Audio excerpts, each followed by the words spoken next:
વડોદરા જિલ્લાના સાવલી તાલુકાના ભાદરવા ગામે આરએસએસના વર્ષ પ્રતિપદા ઉત્સવની ઉજવણી પથ સંચલન કાર્યક્રમ કરવામાં આવી હતી। સાવલી તાલુકાના ભાદરવા ગામમાં રાષ્ટ્રીય સ્વયંસેવક સંઘ સાધનાને 100 વર્ષ પૂર્ણ થતા લાખો સ્વયંસેવકોના પ્રેરક ડોક્ટર બલિરામ હેડગેવારજીને આદ્ય સરસંઘ ચાલક પ્રમાણ કરવાનો અમૂલ્ય અવસર પ્રાપ્ત થતા પ્રથમ સંઘ ઉત્સવ વર્ષ પ્રતિપદા ઉત્સવ ચૈત્ર સુદ એકમ હિન્દુ નવ વર્ષની ઉજવણી કરવામાં આવી હતી કે જે જિલ્લા વિભાગ ધૂમતું કાર્યના વડા ભરતસિંહ પ્રભાતસિંહ સોલંકી બાપુના અધ્યક્ષતામાં કરાઈ હતી કે જેમાં રાષ્ટ્રીય સ્વયંસેવક સંઘના હોદ્દેદારો કાર્યકરો ઉપસ્થિત રહ્યા હતા અને ભારતીય પરંપરાગત સંસ્કૃતિને અનુસરી પરેડ સંઘ ગીત સાથે સંઘ ધ્વજ સાથે ભાદરવા ખાતે પથ સંચલન કરવામાં આવ્યું હતું કે જે બાદ પરત સભા સ્થળે આવી સંઘ ધ્વજ સન્માન સાથે ઉતારી ડોક્ટર કેશવજીને પુષ્પાંજલિ અર્પણ કરી સંઘના સ્વયંસેવકોને રાષ્ટ્રહિત અનુશાસન રાષ્ટ્ર નિર્માણ બાબતે સભા સંબોધન કરાયું હતું। આ પ્રસંગે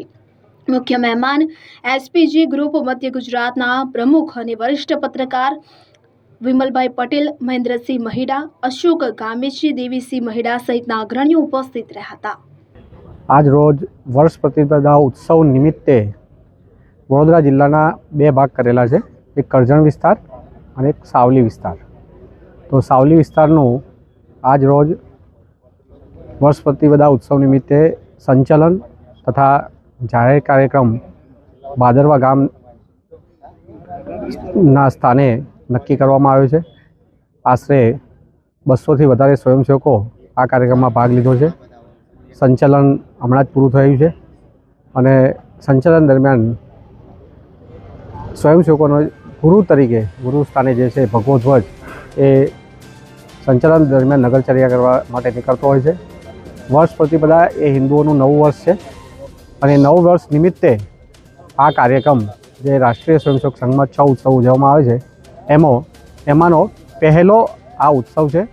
સાથે સાથે અમારું સૌભાગ્ય છે કે એ દિવસે જ રાષ્ટ્રીય સ્વયંસેવક સંઘના સંસ્થાપક પરમ પૂજ્ય ડૉક્ટર કેશવ બલિરામ હેડગેવારનો જન્મદિવસ પણ છે। આ દિવસે તમામ સ્વયંસેવકો આદ્ય સરસંઘચાલક પ્રણામ પણ કરતા હોય છે। તો આજે આદ્ય સરસંઘચાલક પ્રણામ કરીને દરેક સ્વયંસેવક પોતાની ધન્યતા અનુભવતો હોય છે। અસ્તુ ભારત માતા કી જય, વંદે માતરમ। ઇકબાલ લુહાર સાથે CN24 ન્યૂઝ સાવલી। હવે જુઓ દેશ દુનિયાની તમામ ખબરો તમારી આંગળીના ટેરવે। ઉઠાવો મોબાઈલ અને ગૂગલ પ્લે સ્ટોર પરથી ડાઉનલોડ કરો અમારી CN24 ન્યૂઝ મોબાઈલ એપ।